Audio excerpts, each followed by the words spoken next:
అందుకొని అండ్ ఇప్పుడు ఈ చెన్నై లవ్ స్టోరీకి ఇంకా బోలెడన్ని నేషనల్ అవార్డులు తీసుకోవడానికి సిద్ధమైనటువంటి మా producer and director Sai Rajesh గారిని మాట్లాడవలసిందిగా రిక్వెస్ట్ చేస్తున్నాం.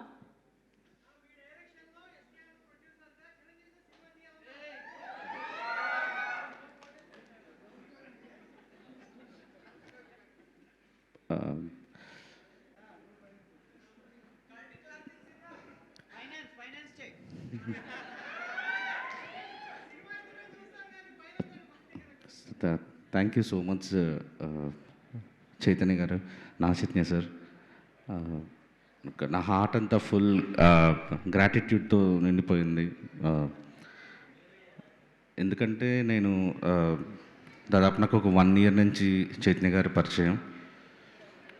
కానీ దానికి నేను ఒక 3 ఏళ్ళు ఇప్పుడు శైలజారెడ్డి గారు ఆల్రెడీ షూటింగ్లో నేను నాగచైతన్య గారిని చూశాను. యాక్చువల్లీ జోష్ షూటింగ్లో కూడా చూశాను, బిహెచ్ఏలో షూటింగ్ జరుగుతున్నప్పుడు.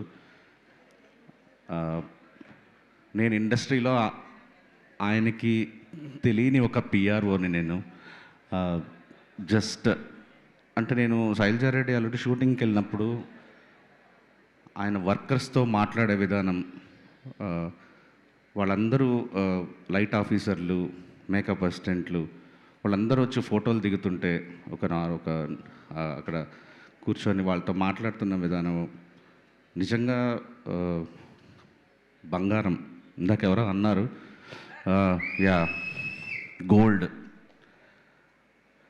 అసలు ఈరోజు ఆయనకి రావాల్సిన అవసరం ఏదీ లేదు. మొన్న సినిమా చూశారు, నిన్న ఎస్కేఎన్ ధీరజ్ రిక్వెస్ట్, నువ్వు అడిగితే నువ్వు అడుగు చూడు, నువ్వు అడిగితే ఒప్పుకుంటారు, ఒకసారి అడిగి చూడు అంటే ఎందుకు అడగాలబ్బా, అసలు ఏం అవసరం ఉందని అడగాలి. ఆయన ఇబ్బంది పడతారు, నో చెప్పే మనస్తత్వం కూడా కాదు అని. నాకే ఎక్కడో అంత పెద్ద స్టార్ వస్తే ఈ వీక్ కలెక్షన్స్ చాలా స్ట్రాంగ్గా ఉంటాయి, సినిమాకి హెల్ప్ అవుద్ది అని మనసు చంపుకొని అడిగాను నేను.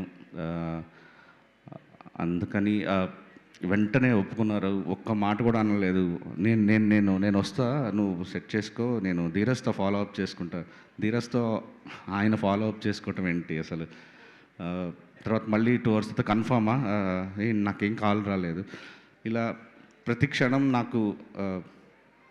నాకు అది తెలియని ఒక భయం ఉంటుంది. ఫోన్ కాల్ మోగిన, మెసేజ్ వచ్చిన ఒక్కోసారి అలా బ్లాంక్గా ఇది ఓపెన్ చేసి వినొచ్చా లేదా. రీజన్ ఆ మంచితనం అనేది ఎక్కడో మనకు ఒక రెస్పాన్సిబిలిటీ ఇస్తుంది, మనం సరిగ్గా ఉండాలి అనే ఒక భయం నేర్పిస్తుంది. Sir, I love you, for ever grateful sir, love you so much.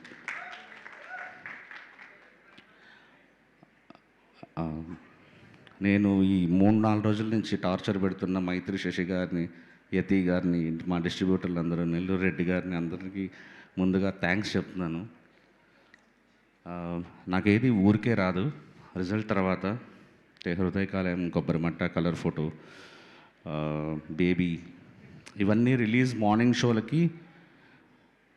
Show release అయ్యే టైంకి ఖచ్చితంగా ఇవి ఫ్లాప్ సినిమాలు అని నేను ఇంటికి వెళ్ళిపోయి ఒంటరిగా ఏడ్చుకుంటూ 4 సినిమాలకి యునానిమస్గా, ఆఖరికి బేబీకి కూడా ప్రసాద్స్లో అట్లా షో జరుగుతుంటే నేను SKN theatre pin drop silence ఉంది, నేను ఎస్కేఎన్ బయట స్క్రీన్ 4 బయట ఒక టేబుల్ వేసింటే అక్కడ కూర్చొని పోయింది సినిమా అనుకొని ఇద్దరం కళ్ళలో నీళ్ళు పెట్టుకున్నాం. బట్ చెన్నై లవ్ స్టోరీకి నేను ఎక్కడో నమ్మాను. అంటే ఒక మంచి సినిమా, ఇది ఖచ్చితంగా ఒక డిఫరెంట్ సినిమా, ఓ మంచి సినిమా. ఎక్కడో సెకండ్ హాఫ్లో అక్కడక్కడ ప్రాబ్లమ్స్ ఉండొచ్చు, కానీ మాస్ వాకౌట్స్, డిప్, ఇన్ని రోజులు నా ఇండస్ట్రీ కెరీర్లో ఇన్ని డిప్ వర్డ్ వినంటే ఈ సినిమాకి విన్నంత డిప్ నేను ఆ వర్డ్ ఇన్నిసార్లు ఎప్పుడు వినలే. ఆ మాస్ వాకౌట్ ఈ టైప్లో ఏంటో ఒక సినిమా ప్రీమియర్స్ జరిగిన ఒక 6 hours వరకు కంటిన్యూస్గా అది రావటం అనేది తీసుకోలేకపోయాను నేను. నా ప్రాబ్లం ఏంటంటే నేను మేము సిన్సియర్గా పనిచేసాం, చాలా మనస్ఫూర్తిగా ఇష్టపడ్డాం. సినిమాకి ఎంత కష్టపడాలో అంత కష్టపడ్డాం. మా దగ్గర టైం లేదు. మెయిన్ ప్రాబ్లం సినిమా వాళ్ళకి ఏం కష్టాలు ఉంటాయో ఆడియన్స్కి తెలియదు, వాళ్ళకి అక్కర్లేదు కూడా. నాకు ఈ డేట్ మిస్ అయితే తర్వాత స్పైడర్ మ్యాన్ ఉంది, మంగాపురం ఉంది, తర్వాత ఇంకా కంటిన్యూస్గా ఎవ్రీ వీక్ నాకు అక్టోబర్ నవంబర్ వరకు ఇంకా డేట్స్ లేవు. తీసుకొచ్చిన డబ్బులకి ఆ రిలీజులకి ప్రొడ్యూసర్ కష్టాలు ఎవరికీ పట్టవు. కానీ ప్రీమియర్కి వచ్చిన ఫీడ్బ్యాక్ని ఇమీడియట్గా తీసుకున్నాను. మార్నింగ్ షోకి ఇమీడియట్గా దాన్ని కరెక్ట్ చేసిన విషయం కూడా ఎవరికీ తెలియదు. మ్యాటనీకి it got updated. And thanks a lot Annapurna studios. నా ఫస్ట్ సినిమా నుంచి ఇప్పటి వరకు అర్ధరాత్రులు లేపిన సార్ సివి రావు గారికి థ్యాంక్స్ అలాట్. నిద్ర లేపి సార్ నాకు ఇమ్మీడియట్లీ సార్ నాకు అర్ధరాత్రి నేను ఇమ్మీడియట్లీ కూర్చుంటా, ప్లీజ్ నాకు అప్డేట్ అవ్వాలంటే చేసి ఇచ్చారు. కానీ స్టిల్ నేను తీసుకోలేకపోయాను అన్నమాట. ఏంటిది అసలు, ఎందుకు అలా నెగిటివ్, ఎందుకు అలా అంత యునానిమస్గా ఒకే వర్డ్ ఎందుకు రిపీట్ చేస్తున్నారు అందరూ అనేది. ఆ తర్వాత ఒక్కడనే వెళ్ళి ఒక రూమ్ తీసుకొని అక్కడే కూర్చొని జస్ట్ లైక్ అందరికీ దూరంగా నేను నా ఫ్రెండ్స్ అయిన మా వశిష్ఠకి, కృష్ణ చైతన్య డైరెక్టర్లు అందరూ కాల్ చేశాను. అరే నీ అమ్మ చాలా సిన్సియర్గా పనిచేశాను రా ఈ సినిమాకి, చాలా నమ్మాను రా ఈ సినిమాకి అని రకంగా బర్స్ట్ అవుట్ అయిపోయాను. ఆ తర్వాత నుంచి నాకు అది అందరూ నువ్వు రా బయటికి రా, సింగిల్ స్క్రీన్స్లో చూడు అన్నారు. నేను మ్యాడ్లీ వెయిటింగ్ ఫర్ మండే. నాకు మండే మార్నింగ్ షోలు వస్తే కానీ నేను ఈ సక్సెస్ని నెత్తికెక్కించుకోను.